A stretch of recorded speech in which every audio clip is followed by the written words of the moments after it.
दोस्तों सब्सक्राइब करें और इस बेल आइकन को दबाएं और पाएं वीडियो सबसे पहले। मैं भारत को भारतीयता की मान्यता के आधार पर फिर से खड़ा करना चाहता हूं, उस काम में लगा हूं।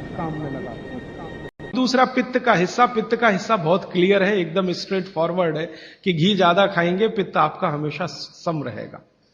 और ज्यादा घी खाने का जो समय है वो बारिश के दिनों में और ये जो गर्मी के दिन होते हैं ना, उस समय घी ज्यादा खाइए ताकि पित्त को कंट्रोल करके रखे। और वात के लिए मैं पहले ही बता चुका हूं, शुद्ध पित्त। अभी ये जितनी बात है आप सोचो कितनी सरल है, बस हमें अपनी जीवन शैली में थोड़ा बदलाव करना है। जीवन शैली में बदलाव से पहले मन में संकल्प लेना है कि जी हम तो ऐसे ही चलेंगे, दुनिया जिधर जाए जाए हमें उससे मतलब नहीं, हम तो ऐसे चलेंगे।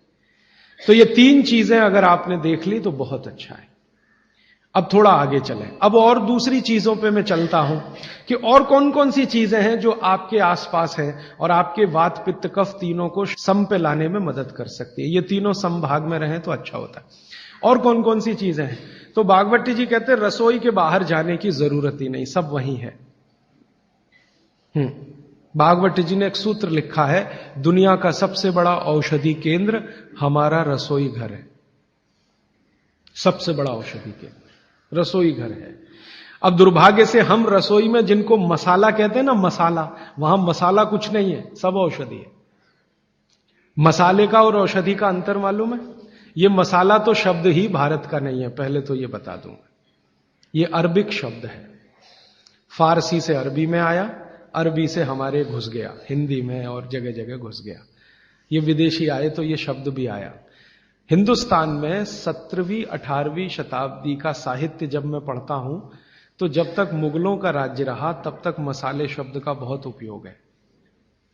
मुगलों के राज्य के पहले एक भी जगह किसी भी शास्त्र में मसाला नहीं है।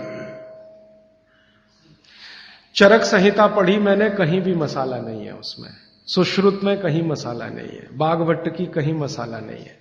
पुराने जितने लेखक हुए हैं ना 10वीं शताब्दी के पहले के, कहीं भी किसी ने मसाले शब्द का इस्तेमाल ही नहीं किया। हर जगह है तो औषधि है, औषधि औषधि, जीरा औषधि, धनिया औषधि, ये औषधि के रूप में है। तो इनकी जो प्रॉपर्टीज हैं रसोई घर की औषधियों की, ये सब आपके चिकित्सा के लिए है।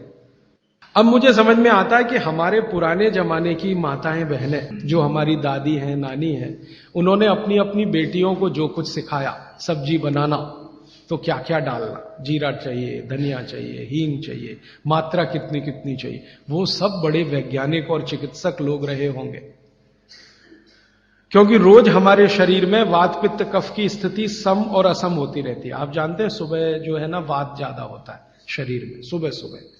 दोपहर को पित्त ज्यादा होता है, शाम को कफ ज्यादा होता है। तो ये पूरे 24 घंटे में ऊपर नीचे होता रहता है।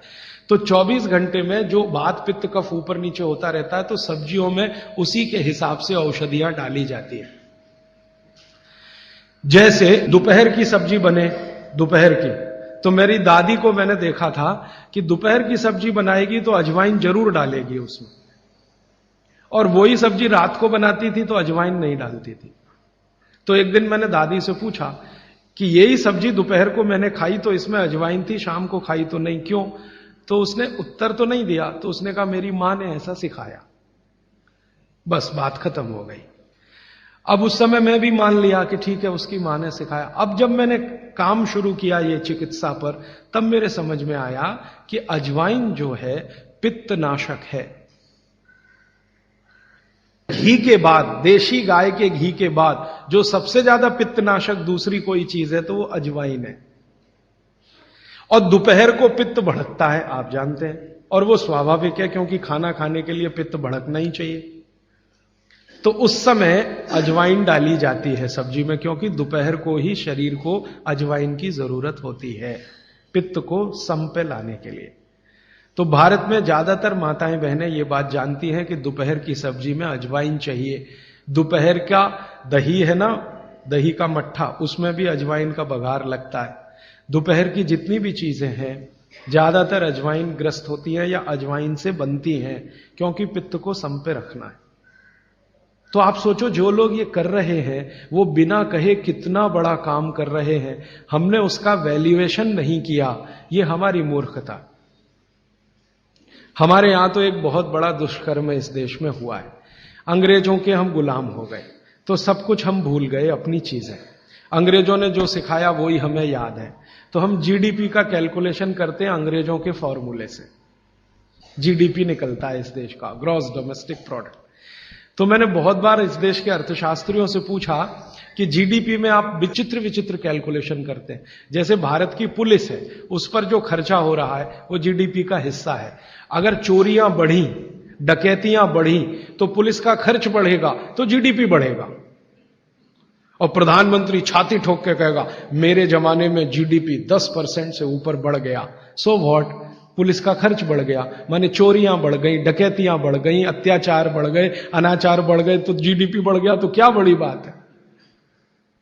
तो हमारे जो जीडीपी के कैलकुलेशन है बड़े विचित्र हैं। इसमें चोरी हो, डकैती हो, लूट मारी हो तो जीडीपी बढ़ेगा। लेकिन माताएं बहनें घर में जो करती रहती हैं वो जीडीपी में है ही नहीं, कैलकुलेशन ही नहीं है उसका। भारत सरकार कोई कैलकुलेशन नहीं करती कि किसी माँ ने 1 किलो पापड़ बना दिए तो जीडीपी बढ़ा कि नहीं। तो कहते हैं जी मालूम नहीं बढ़ा कि नहीं बढ़ा, क्योंकि कैलकुलेशन नहीं है। किसी माँ ने दाल की बड़ी बना दी, 5 किलो दाल की, तो जीडीपी बढ़ा कि नहीं बढ़ा। आपका मन क्या कहता है, बुद्धि क्या कहती है, बढ़ा कि नहीं बढ़ा।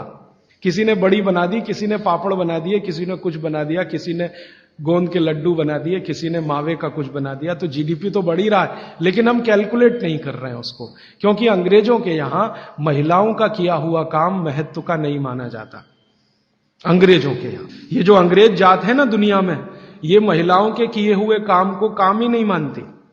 आपको मालूम है 2000 साल यूरोप में महिलाओं को पुरुषों से हमेशा कम वेतन मिलता रहा, और आज भी है ये कई देशों में। वो मानते ही नहीं कि इनका कोई काम है। क्यों? वो महिलाओं में आत्मा नहीं मानते। हां, यूरोप का सबसे बड़ा दार्शनिक है प्लेटो, वो कहता है कि स्त्रियों में आत्मा ही नहीं होती, आत्मा सिर्फ पुरुषों में होती है। तो स्त्री जो करे वो बेकार है, पुरुष जो करे वो ही अच्छा है। तो उनके यहां से ये कैलकुलेशन हमारे यहां आ गया कि स्त्री कुछ भी करे तो काम ही का नहीं। तो अंग्रेजों का 200-250 साल जो राज चल गया उसमें हम सब के दिमाग खत्म हो गए, सोचना विचारना बंद हो गया, तो हमने भी वही मान लिया। मैं अब इसको बदलना चाहता हूं और मैं ये समझना चाहता हूं और समझाना चाहता हूं कि स्त्रियां जो कर रही हैं वो किसी डॉक्टर से कम नहीं है। बस अंतर इतना है कि डॉक्टर को आप फीस देकर उससे एडवाइस ले रहे हैं, हमारी दादी नानी फोकट में वही एडवाइस दे रही है, धनिया खाओ, जीरा खाओ और ये अजवाइन खाओ, आपके पेट की गैस खत्म हो जाएगी। और ये 3500 साल से वैसे का वैसा ही है, अजवाइन खाओ तो गैस खत्म होती ही है। कभी भी आप करके देख लो। आप में से किसी को भी बहुत गैस बनती हो, पेट में एसिडिटी की तकलीफ हो, आज से शुरू कर दो। आप खाना खाया तो उसमें ध्यान रखो अजवाइन ज्यादा रहे, दाल में, सब्जी में, वगैरह वगैरह। और अगर नहीं कर पा रहे हैं तो खाना खत्म करते ही थोड़ी अजवाइन खा लो। अजवाइन ज्यादा तकलीफ ना कर दे, उसका बैलेंस है काले नमक के साथ, तो थोड़ा अजवाइन और काला नमक मिला के हर खाने के बाद खा के देख लो। 3 दिन में ना आपकी गैस बंद हो तो आप जो कहो मैं हारने को तैयार। ये गारंटी मैं नहीं दे रहा हूं, ये गारंटी अजवाइन दे रही है, मेरी गारंटी नहीं है, अजवाइन की गारंटी है। तो वो कहते हैं बागवट जी कि पित्त को सम रखने के लिए हमारे रसोई में घी के बाद जो दूसरी चीज है वो है अजवाइन। अब एक और बताता हूं, अपने स्वयं पाक घर में ऐसी ही एक बहुत अच्छी औषध है, उसका नाम है जीरा। जैसे हलद है वैसे ही एक है जीरा। जीरा बहुत अच्छी औषध है। पित्त के जितने भी रोग हैं आपके शरीर में, ये सब जीरे से ठीक हो जाते हैं। पित्त के रोग आप सब समझते हैं, पेट में गैस बनना, पेट में जलन होना, खट्टी खट्टी डकार आना, भोजन का पचन नहीं होना, इनडाइजेशन होना, वॉमिटिंग होना, बार बार उल्टी होना, वॉमिटिंग सेंसेशन होना, नौसिया होना, ये सब पित्त के रोग हैं। इन पित्त के रोगों की सबसे अच्छी औषध है, उसका नाम है जीरा। जीरे को ले लीजिए आधा चम्मच, और आधा कप पानी ले लीजिए, उसमें मिला दीजिए। पानी को खूब गर्म कर लीजिए, पानी को फिर ठंडा कर लीजिए। ठंडा करके इस पानी को चाय की तरह से पी लीजिए और जो जीरा उसमें है उसको चबा के खा लीजिए। तो नियमित रूप से अगर सुबह सुबह आपने लेना शुरू किया तो ये जीरा पित्त के सभी रोगों को आपके शरीर से बिल्कुल दूर कर देगा। गैस बनना बंद हो जाएगी, खट्टी डकारें आना बंद हो जाएंगी, भोजन की जो अपच है वो ठीक हो जाएगी, वॉमिटिंग सेंसेशन बिल्कुल ठीक हो जाएगा, इंडाइजेशन बिल्कुल ठीक हो जाएगा। ये सब बीमारी पित्त से संबंधित जितनी भी हैं, जिनको भी कहते हैं ना पित्त बिगड़ गया है, पित्त बिगड़ गया, उन सबको बोलिए जीरा खाएं। एसिडिटी वही पित्त बिगड़ा, एसिडिटी भी पित्त की ही खराबी है। तो जीरा बहुत अच्छी औषधि है। दोस्तों सबसे पहले तो चैनल सब्सक्राइब करें, फिर लाइक, कमेंट और शेयर करें